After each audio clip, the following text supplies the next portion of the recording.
వచ్చనమ్మా చాలారి పూలు పెట్టి డాక్టర్లు దక్కనమ్మా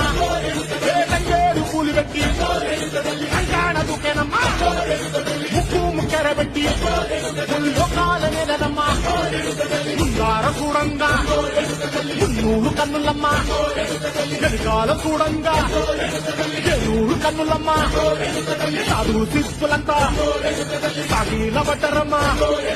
మహారాజు రాజులంతా ఒకరిందిరమ్మా కోరిక కోరంగా రంగులు పూసినాము ఆశలు తీరంగా ఏ చాలు చేసినాము నీకన్నా పెద్ద దిక్కులో నాన్న ఎక్కడుంది నీవేంటి మెట్టంగా మాట్లాడ ఏమిటుంది మనలన్నీ ఆలోచించి మన నీయవే తల్లి కన్నా బిడ్డలను కాపాడలే తల్లి